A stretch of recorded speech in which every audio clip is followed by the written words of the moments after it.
ତିନି ତୁଣ୍ଡରେ ପ୍ରାବନ୍ଧିକ ଭୁବନେଶ୍ୱର ବେହେରା। ପ୍ରାବନ୍ଧିକ ଡକ୍ଟର ଭୁବନେଶ୍ୱର ବେହେରା 1916 ମସିହାରେ କଳାହାଣ୍ଡି ଜିଲ୍ଲାର କାଶୀବାହାଲ ଗ୍ରାମରେ ଜନ୍ମଗ୍ରହଣ କରିଥିଲେ ଏବଂ ତାଙ୍କର ମହାପ୍ରୟାଣ ହୋଇଥିଲା 2001 ମସିହାରେ।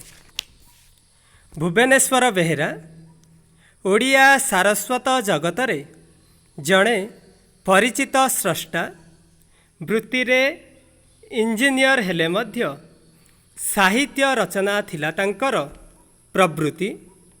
ସେ ଏକାଧାରରେ ଜଣେ ପ୍ରାବନ୍ଧିକ, ଗାଳ୍ପିକ, ଲଳିତ ନିବନ୍ଧକାର ଓ ଭ୍ରମଣ କାହାଣୀର ଲେଖକ ଭାବରେ ସୁପ୍ରତିଷ୍ଠିତ। ଜଣେ ଚିନ୍ତାଶୀଳ ଲେଖକ ଭାବରେ ଓଡ଼ିଆ ଜାତୀୟ ଜୀବନର ବିଭିନ୍ନ ଦିଗକୁ ନେଇ ସେ ଲେଖନୀ ଚାଳନା କରିଛନ୍ତି। ଶିକ୍ଷା, ସଭ୍ୟତା, ସାମାଜିକ ରୀତିନୀତି, ପରମ୍ପରା, ଆଧୁନିକ ମଣିଷର ଜୀବନଚର୍ଯ୍ୟା ଓ ମଣିଷର ମନସ୍ତତ୍ୱକୁ ନେଇ ତାଙ୍କ ପ୍ରବନ୍ଧ ଗୁଡ଼ିକ ରଚିତ ହୋଇଛି। ତ ଭୁବନେଶ୍ୱର ବେହେରା ବାଲ୍ୟକାଳରୁ ଅତ୍ୟନ୍ତ ମେଧାବୀ ଥିଲେ। ପରବର୍ତ୍ତୀ ସମୟରେ ସେ ଭାରତର ଜଣେ ଦକ୍ଷ ଇଞ୍ଜିନିୟର ଭାବେ ପରିଚିତ ହୋଇଥିଲେ। ସେ ବୁର୍ଲା ଇଞ୍ଜିନିୟରିଂ କଲେଜରେ ପ୍ରଫେସର ଥିଲେ ଓ ପରେ ପରେ ଅଧ୍ୟକ୍ଷ ରହିବା ସହ ତତ୍ପରେ ସେ ସମ୍ବଲପୁର ବିଶ୍ୱବିଦ୍ୟାଳୟର କୁଳପତି ରୂପେ ମଧ୍ୟ ଅଧିଷ୍ଠିତ ହୋଇଥିଲେ। ତାଙ୍କର ଏହି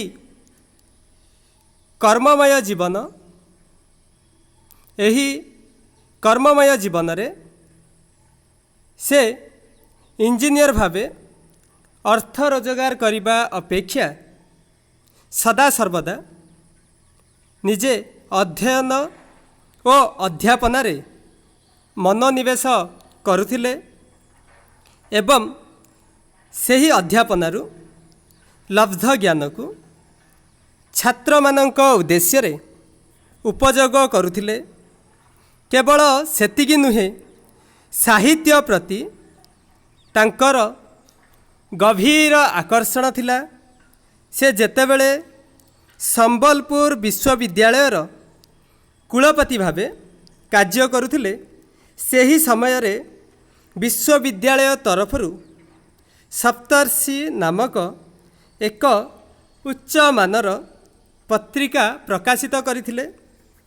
ଏହି ସପ୍ତର୍ଷି ପତ୍ରିକା ହେତୁ ବିଶ୍ୱବିଦ୍ୟାଳୟର ବିଭିନ୍ନ ବିଭାଗର ପ୍ରଫେସର ଓ ଛାତ୍ରଛାତ୍ରୀମାନେ ଉପକୃତ ହୋଇଥିଲେ।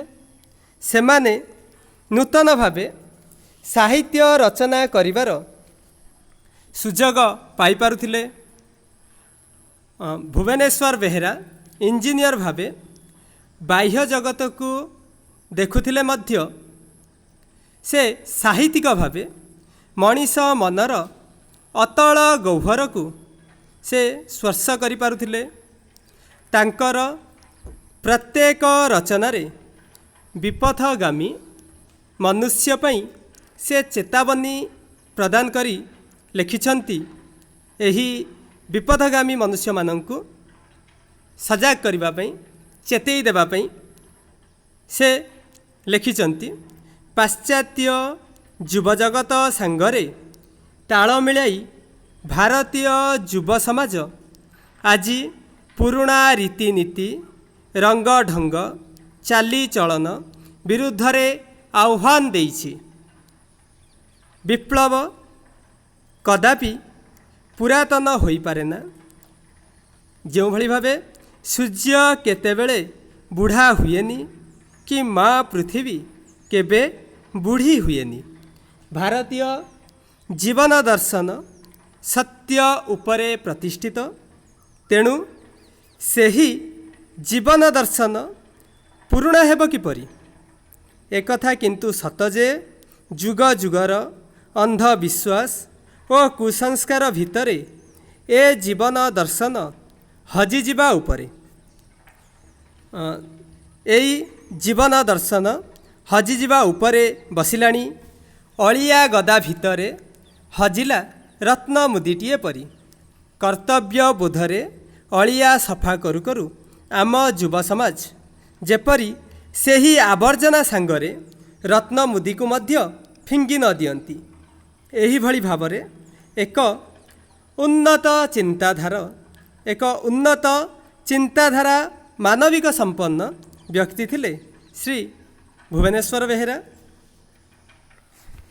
तापरे इंजीनियर बेहेरांक द्वारा लिखित शुण परीक्षा कही न जाने कथा ओ लथा फर फर उड़े आंसारी चाचा कह मंत्रीवर पुस्तक तांकर ओडिया साहित्य रे स्मरणीय पश्चिम आफ्रिकार ओडिया ढेंकी यह थिला तांकर भ्रमण कहानी गाँर डाक तांकर आत्मजीवनी अटे।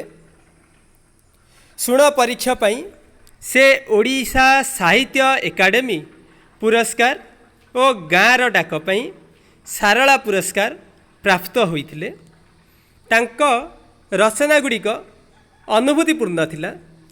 भुवनेश्वरंक गल्परे समकालीन समाजर चित्र प्रतिफलित होता है।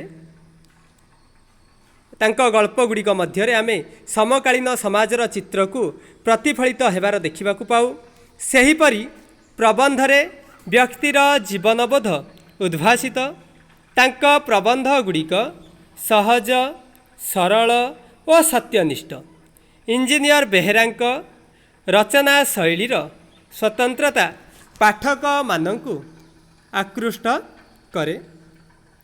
तो यही भली भावरे श्री बेहेरा एकाधार जड़े उत्तम शिक्षाविद जड़े रम्य रचनाकार गाल्पिक और भ्रमण कहानीर स्रष्टा थिले।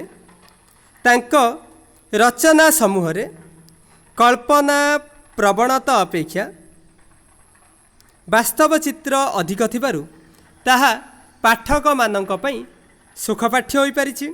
से कल्पना राज्य बुलिबा अपेक्षा कल्पना राज्य पाठक मानंकु भसेइबा अपेक्षा से सदाबेले एक वास्तव चित्र को उपस्थापन करुथिले।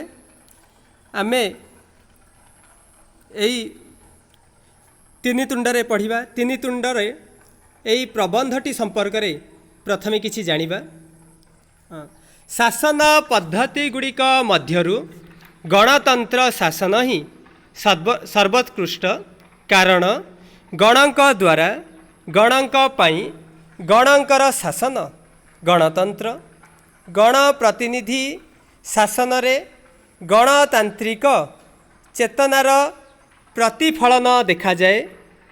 गणतंत्रर अर्थ नुहे गण बा जनता प्रत्यक्ष भावरे शासनकर्ता हेबे बा स्वयं शासक बोली गण्य हेबे।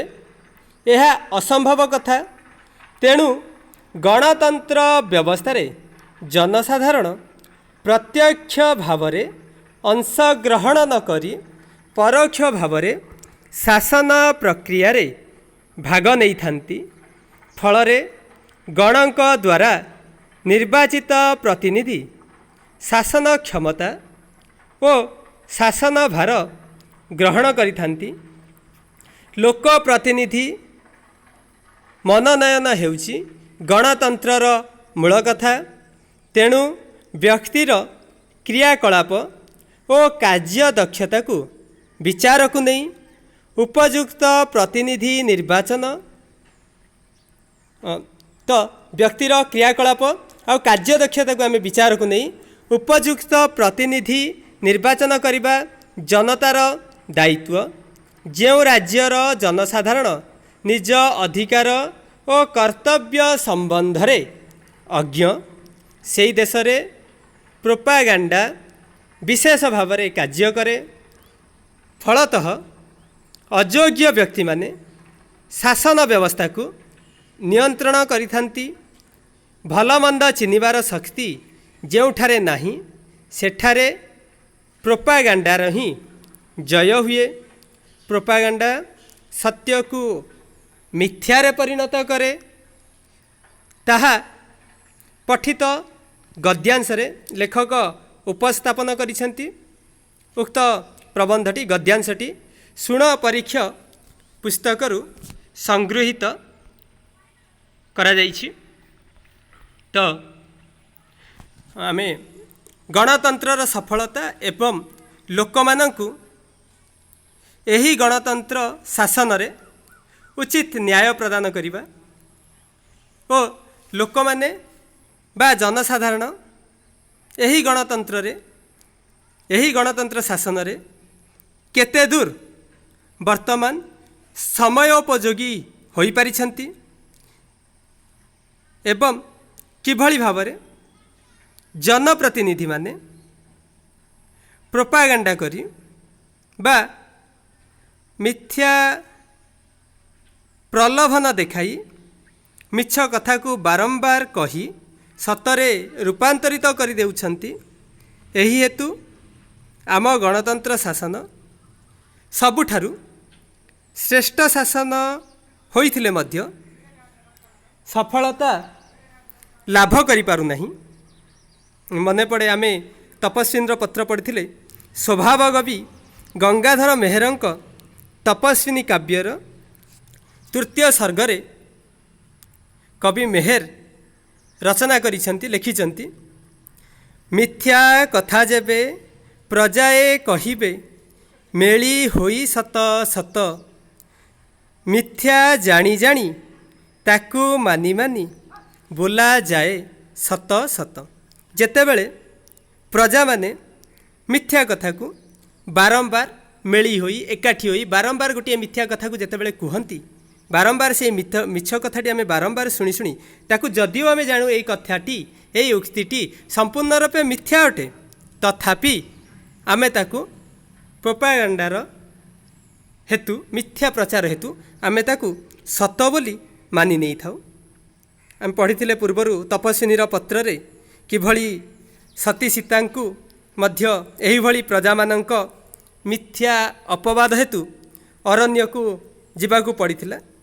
ଏହିଭଳି ଭାବେ ଗୋଟିଏ କି ଦୁଇଟି ଉଦାହରଣ ନୁହେଁ, ଲୌକିକ ଜଗତରେ ଲୌକିକ ସଂସାରରେ ଆମେ ଅନେକ ଉଦାହରଣ ଦୃଷ୍ଟାନ୍ତ ଦେଖିବାକୁ ପାଉ।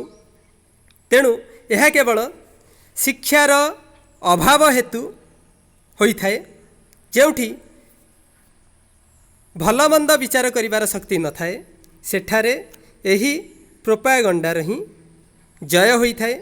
ପ୍ରୋପାଗାଣ୍ଡା ବା ମିଥ୍ୟା ପ୍ରଚାରରେ କିପରି ମିଥ୍ୟାକୁ ସତ୍ୟରେ ଓ ସତ୍ୟକୁ ମିଥ୍ୟାରେ ପରିଣତ କରାଯାଇପାରେ, ଏହାକୁ ଏଠାରେ ପ୍ରାବନ୍ଧିକ ଡକ୍ଟର ଭୁବନେଶ୍ୱର ବେହେରା ଅତି ସ୍ପଷ୍ଟ ଭାବରେ ବୁଝାଇଛନ୍ତି। ଆମେ ବର୍ତ୍ତମାନ ପ୍ରବନ୍ଧଟିକୁ ଅଧ୍ୟୟନ କରିବା। ତିନି ତୁଣ୍ଡରେ ପ୍ରାବନ୍ଧିକ ଭୁବନେଶ୍ୱର ବେହେରା। ତିନି ତୁଣ୍ଡରେ ଆମେ ଜାଣିଛେ ଏହା ଏକ ପ୍ରସିଦ୍ଧ ଲୋକପ୍ରବାଦ ଅଟେ। ତିନି ତୁଣ୍ଡରେ ଛେଳି କୁକୁର। କେଉଁଭଳି ଭାବରେ ଏକ ଛେଳିକୁ ତିନି ଜଣ ମିଶି କୁକୁର କୁକୁର କୁକୁର ବୋଲି କହି ଶେଷରେ ଛେଳିଟିକୁ ମିଥ୍ୟାର ସହାୟତା ନେଇ କୁକୁର ରୂପେ ପରିଣତ କରିଦେଉଛନ୍ତି। ଏହି ଉକ୍ତିଟିକୁ ଏକ ଗଳ୍ପ ମାଧ୍ୟମରେ ପ୍ରାବନ୍ଧିକ ଉକ୍ତ ପ୍ରବନ୍ଧରେ ବ୍ୟଙ୍ଗାତ୍ମକ ଶୈଳୀରେ ଏଠାରେ ଉପସ୍ଥାପନ କରିଛନ୍ତି। ଅନେକ କହନ୍ତି ଯେ ଶାସନ ପଦ୍ଧତି ଗୁଡ଼ିକ ମଧ୍ୟରେ ଗଣତନ୍ତ୍ର ହିଁ ସର୍ବୋତ୍କୃଷ୍ଟ। ଅନେକ କହନ୍ତି ଯେତେ ପ୍ରକାର ଶାସନ ଅଛି ଗଣତନ୍ତ୍ର ଶାସନ ହିଁ ସବୁଠାରୁ ଶ୍ରେଷ୍ଠ। ଆମ ଭାରତରେ ପୂର୍ବରୁ ରାଜତନ୍ତ୍ର ଶାସନ ଥିଲା, राजा माने शासन करुथिले। परे परे विदेशी माने एठाकू उपनिवेश स्थापन करने पई आसिचंती। विदेशी माने कालक्रम आमको शासन करिचंती। आमे विदेशी मानक द्वारा बा इंग्रेजी मानक द्वारा आमे शासित हेलु। 1947 रे आम भारत बा आमे स्वाधीनता प्राप्त कलु। एहा परे पंडित जवाहरलाल नेहरू हेले भारतर प्रथम प्रधानमंत्री। आमे विदेशी शासनरु संपूर्ण रूपे मुक्त हेलु एवं गणतंत्र शासन रे आमे शासित हेलु। गणतंत्र शासन है लोकंकर शासन, आम निजर शासन। आमे निजे निजकू शासन करिबा। जदिओ एही निजे निजकू शासन करिबाटी एठारे प्रत्यक्ष भावे होई न थाए, टिके भिन्न परोक्ष भावरे होई थाए। आमे जो आमर लोकप्रतिनिधि को बाछंती, जन साधारण माने लोक माने जो लोकप्रतिनिधि को बाछंती सेही लोकप्रतिनिधि कौन करती आमको शासन करती। यही भली परोक्ष भाव में आमे शासित होई थाउ। तथापि राजशासन, सामरिक शासन, एकछत्रवादी शासन, यही भली जेते प्रकार शासन अछि सबुठारु गणतंत्र शासन हेउची सर्वोत्कृष्ट, सबुठारु श्रेष्ठ, सबुठारु उन्नत। तेणु अमेरिकार पूर्वतन राष्ट्रपति अब्राहम लिंकन कहिथिले गणक द्वारा गणक पाई गणकर शासन को गणतंत्र शासन कहुए। तो यही उक्ति को नहीं प्राबंधिक कहउचंती गणक द्वारा गणक पाई गणकर शासन को कुआड़े गणतंत्र कहुए। शासन कहिले शासन बा लोकंक उपरे शासन को ही बुझाए, निज स्त्री किंबा पुआ झीओंक उपरे मालिकाना जाहिर करिबा नुहे। तेणु गणकर शासन बोली कहिबारे किछि विशेष अर्थ थिला परी मने हुएनी। पुणी निश उपुड़ा राज राजुड़ा शासन ठारू आरंभ करी आचार भ्रष्ट मकार व्यभिचार ग्रस्त याहिया सामरिक एकछत्रवाद पर्यंत प्रत्येक शासन डिंडिम पिटी घोषणा करी कहे जे तांको प्रवर्तित शासन गणक समूह हित पाई। तो आमे जेतेबेले शासन कथा कहूचे गणतंत्र शासन रे लोक प्रतिनिधि बछा गले। यही लोक प्रतिनिधि माने लोकंक ऊपर शासन करती, गणक ऊपर शासन करती, किंतु निज स्त्री किंबा पुओ झीओंक ऊपर मालिकाना जाहिर करिवार अर्थ नुहे। आमे जानिचे मंत्री पुओ मांकड़ मारिले दोष नहीं। अर्थात यही लोक प्रतिनिधि माने ही जो नियम को गणतंत्र शासन रे प्रचलन करती से ही नियम को यही लोक प्रतिनिधि माने ही प्रथमे भंग करि थांती। तेणु करी आमे एठी गणकर शासन बोली कहिबाटा ठीक नुहे, विशेष अर्थ थिला परी लागे नहीं। पुणी आमे देखिबा निश उपुड़ा राजा राजुड़ा शासन ठारू आरंभ करी प्राचीन काल रे निष्ठुर दंड व्यवस्था यही राजा माने प्रचलन करुथिले। तेणु एमानकु कुआ जाए निश उपुड़ा राजा राजुड़ा, अर्थात राजा गोजा, राजा जहा बुझी थांती फाळे से संपूर्ण बुझंती नहीं। राजांकर बल है केवल दंड देवा। यही राजा माने यही राजतंत्र राजशासन अमल ठारू आरंभ करी आचार भ्रष्ट जो माने आचार आदौ जानी नांती, आचार संपन्न नुहंती, आचार भ्रष्ट मकार व्यभिचार अर्थात संपूर्ण आदिरु नष्ट, जो माने केवल मद मांस मदिरा प्रभृति रे निजे निज जीवन को भोग विलास रे अतिवाहित करती। यही भली नेता माने मध्य, यही भली राजा माने मध्य मकार व्यभिचारग्रस्त याहिया सामरिक एकछत्रवादी याहिया शासन, अर्थात पाकिस्तान रो जड़े पूर्वतन अधिपति थिले जे कि अत्यंत स्वेच्छाचारी थिले। जमी तुम सब शुणिच हिटलर शासन, जो भली सदाम हुसैन विषय रे जानिच, यही भली पाकिस्तान जड़े शासक बा सामरिक शासक माने एकछत्रवादी शासक माने मध्य समस्ते निज निजर शासन को डिंडिम पिटी डेंगुरा पिटी बाजा प्रभृति बजाई निजर प्रचार करती घोषणा करती आ घोषणा करी कहती जे तांकर ही प्रवर्तित शासनटी सेमानंक नियम रे आधारित होइतिबा शासनटी प्रकृत रे लोकंकर गणमानंकर जनसाधारण मानंकर समूह हित पई अटे।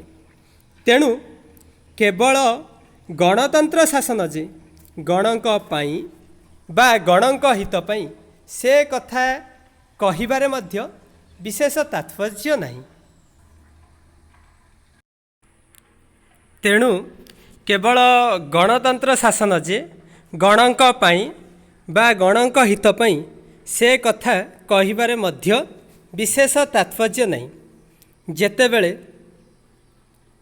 सामरिक एकछत्रवादी शासक माने राजतंत्र शासक माने कम्युनिस्ट शासक यही जेते प्रकार शासनकर्ता माने अछंती शासक माने अछंती जेतेबेले कुहंती सेमानंकर शासन ही सबुठारु श्रेष्ठ शासन सेतेबेले आमे केबे हेले कहि परिबा नाही जे गणतंत्र शासन ही गणक पई बा गणक हित पई एही भली आमे जे गोटे उक्ति कहती यह प्रकृत रे विशेष तात्पर्य रखिला भली बुझी हुए नहीं।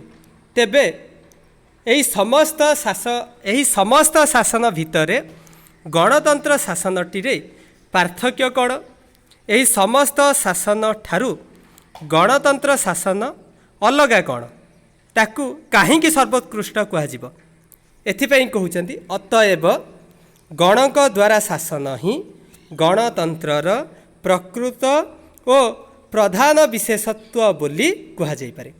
तेबे यही गणतंत्र शासन एथिपाई सबु शासन ठारू श्रेष्ठ जेतेबेले सबु शासनर शासककर्ता माने शासक माने कहउचंती आम शासन श्रेष्ठ शासन आम शासन जनसाधारण गणक समूह हित पई सेतेबेले यही गणतंत्रर तो विशेष तात्पर्य विशेष प्रयोजन थिला भली मने हुए नहीं।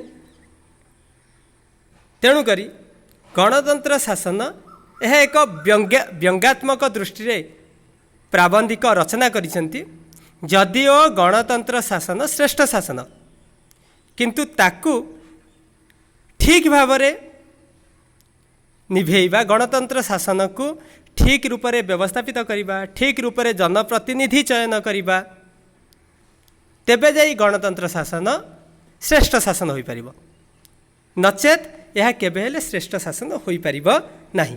तो यही गणतंत्र शासन प्रकृत और प्रधान विशेषत्व बोली आमे लोक मैंने शासन करुथिबारु यहाकु आमे बुझी परिबा।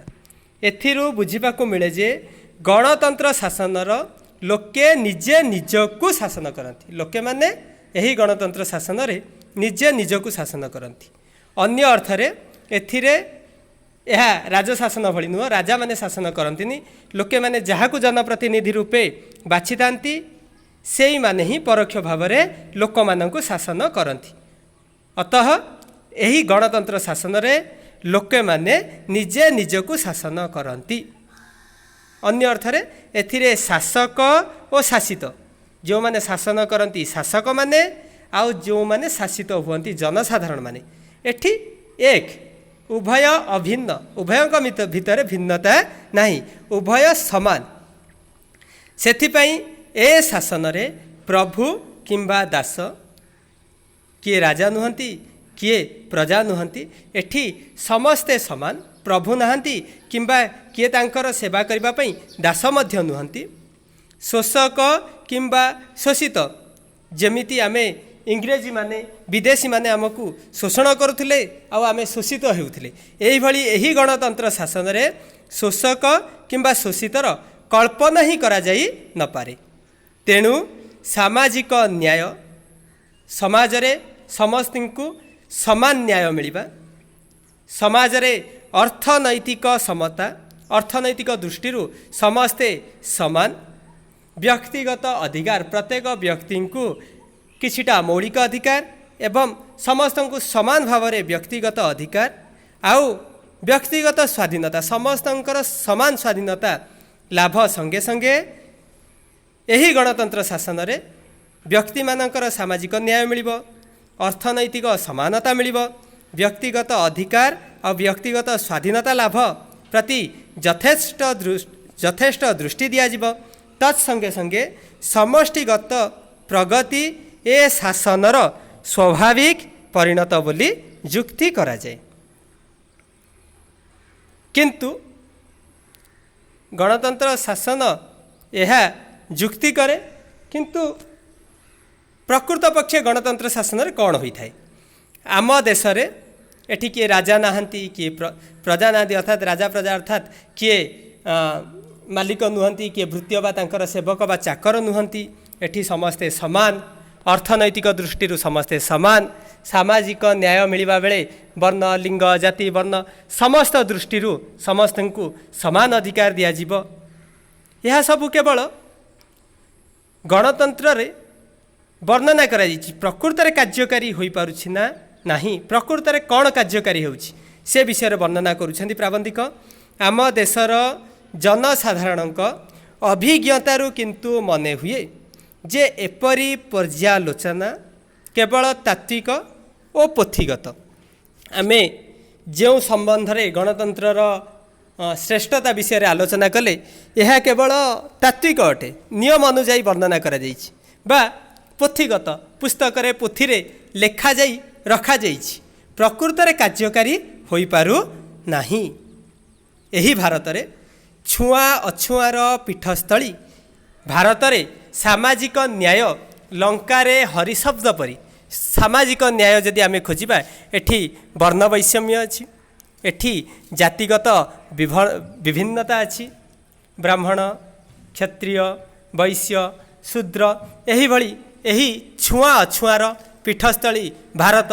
जदिओ वर्तमान एही छुआ अछुआटी किछिटा मात्र रे दूरेई गलानी, आघ भली नाही, तथापि एही भली एक छुआ अछुआर पीठस्थली भारत रे आमे जदि सामाजिक न्याय समस्त को समान बोली चिंता करिबा, सामाजिक न्याय प्रदान करने को जिबा, तेबे एठी आमको लंकारे हरिशब्द परी लंकारे जेमिति आमे हरिशब्द खोजिबा जोंठी सदाबेले अशांति लगी रही थाए, जोठारे व्यभिचार थाए, नीति नियम पालन करा जाए नाही, से स्थान रे आमे धर्म कथा उच्चारण करिबा लंकारे हरिशब्द परी मने हुए।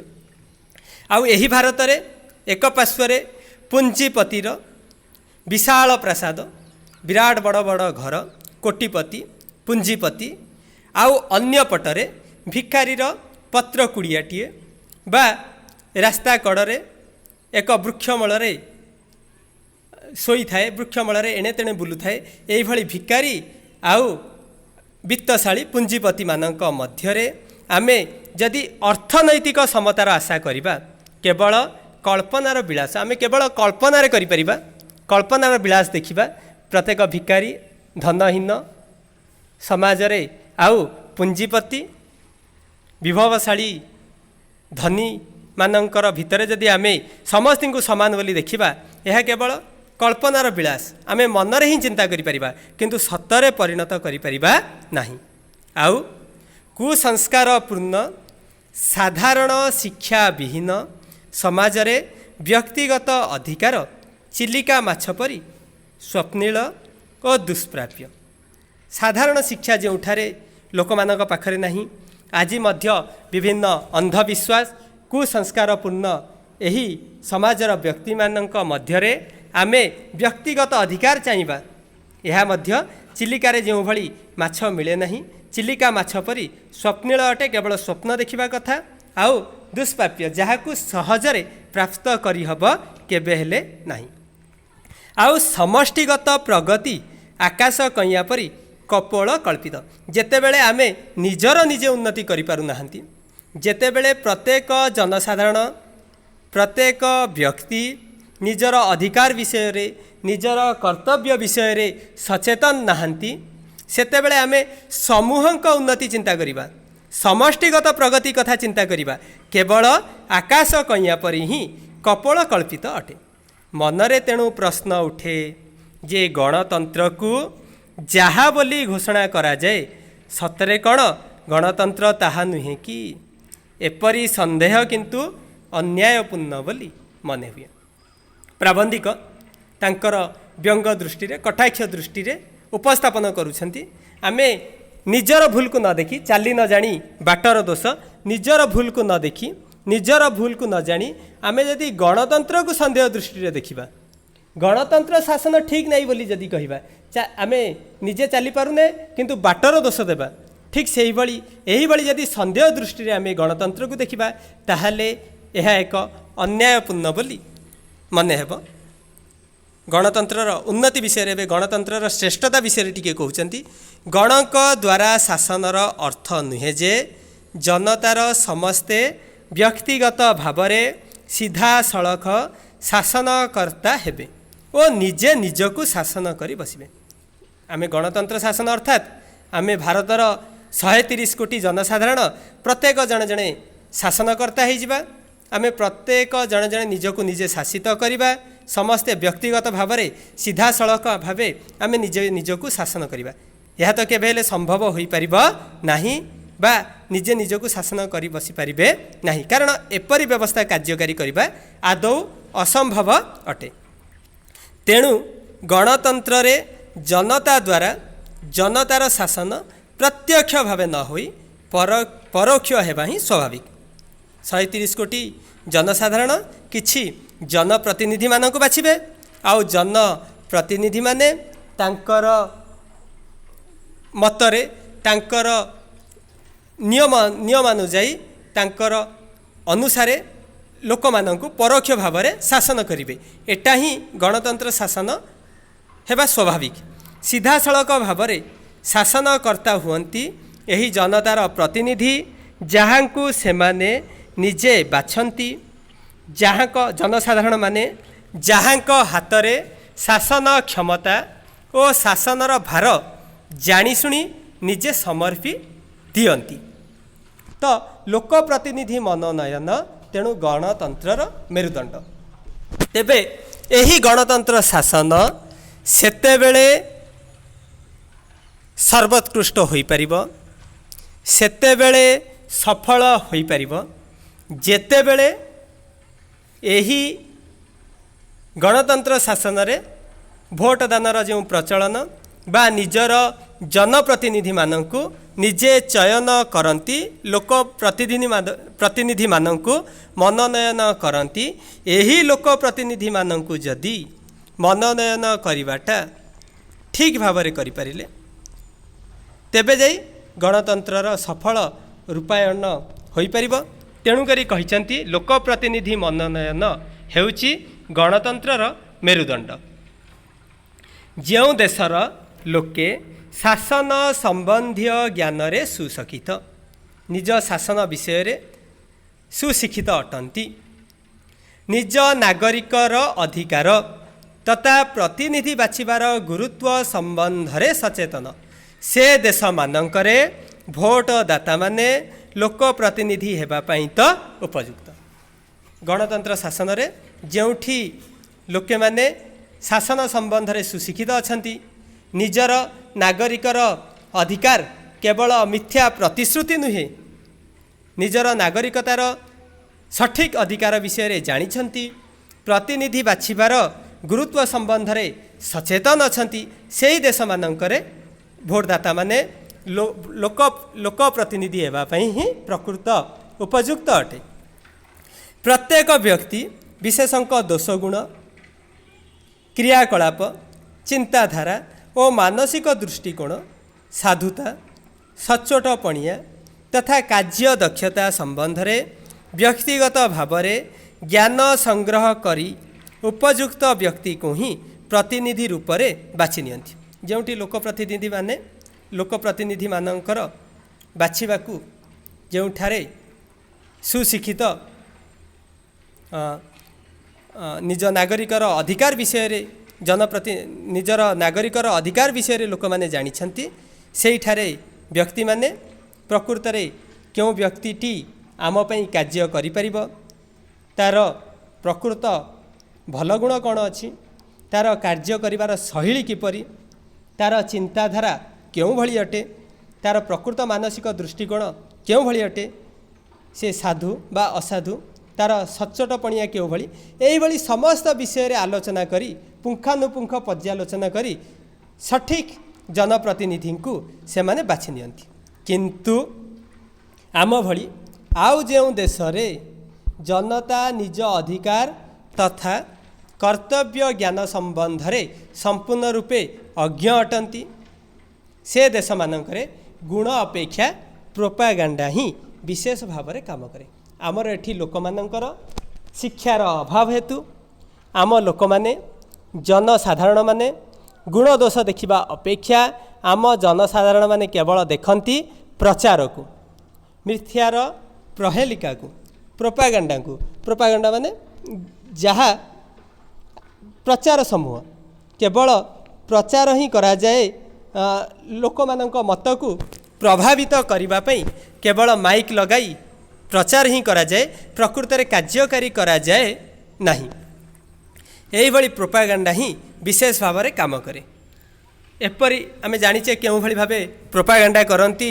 गोटे उदाहरण देबी, जेमिति मंत्री माने आसंती बड़ बड़ पार्टी रे भाषण दियंती, कहती आपणक राज्य रे आपणक अंचल रे असुविधा हेब नहीं, आपणक अंचल रे एक विराट बड़ 2 किलोमीटर दीर्घ लंबा विशिष्ट एक कंक्रीट पोल निर्मित कराजिब, ब्रिज निर्माण कराजिब। एही भली बड़ बड़ गला फटेई भाषण दियंती। जदि किए प्रश्न कर दिए आमर एठी तो नदी नहीं, आमर प्रथम पानीर समस्या अछि, तो सी तापर मध्य उत्तर दियंती प्रथमे नदी खोलिबी, तापर मु नदी पार हेबा पई ब्रिज करिबी। तो एही भली केवल प्रोपागांडा ही करंती। आउ एही प्रोपागांडा ही आम ही भारत रे विशेष भाव में काम करि थाए। एपरी देश मानकरे केते बिराड़ी वैष्णव शासन क्षमता पाइबा लोभरे जनतार प्रतिनिधि हेबाकू बाहरी पड़ती, आउ निजे निजर पेंकाली बजाई सभा समिति रे छाती पिटी बाहास्फोट मारी धुआं भाण छाड़ी भड़ाटिया लोकंक साहाय्य रे ड्रम बाड़ेई धन कार्पण्य और सेवार सामयिक आश्रय नहीं प्रतिद्वंदी मानक कुत्सा रटना करी सेमानंक लोकंकु भय देखाई प्रचार बलरे धड़ा को कला और कला को धड़ा करने को चेष्टा करते। आमर एठी क्यों भली हुए, आमर एठी जो माने जनप्रतिनिधि भाव में जो बिराड़ी वैष्णव माने छिड़ा हुअंती से माने निजर निजे प्रचार करती, निजर निजे पेंकाली बजाई पोस्टर मारी विभिन्न प्रकार प्रचार करी सभा समिति करी निजर निजे छाती पिटी बाहस्फोट मारी मु एहा करिबी सेहा करिबी एहा करिजी इत्यादि एही भली धुआं बाण छाड़ी भड़ाटिया लोकंक माध्यम रे रोड शो प्रभृति करी ड्रम बाड़ेई आउ धन कार्पण्य निजे धन जहाँ खर्च करती ताहार 100 गुण आदाय करबा पई मनरे चिंता करी सेवार सामयिक आश्रय नहीं किछि छता जोता प्रभृति दान करी निज प्रतिद्वंदी मानकर विरुद्ध रे मिथ्या कुत्सा रटना करी सेमान आउ विरोधी प्रतिनिधि मानकर लोकों को भय देखाई प्रचार बल धड़ा को कला करती, कला को धड़ा करी विजय पाइबा पई चेष्टा करती। विजय पाती मध्य कारण जोठारे भल मंद चिन्हबार योग्यता जोठी नाही सेठारे मुख्यतः प्रोपागांडार ही जय हुए। प्रकृत जेतेबेले पर्यंत लोक मैंने जानी नाहंती प्रकृत आम अंचल रे ब्रिजर कंक्रीट पोलर आवश्यकता अच्छी बा नदीर आवश्यकता अच्छी। नदी जेतेबेले आम अंचल रे नाही ब्रिज काहींकी बा निर्मित हेबो जेतेबेले पर्यंत जानी नाहंती केवल एही मिथ्या प्रलोभन को प्रोपागांडा को ही भरोसा करती आउ प्रोपागांडार ही जय हुए।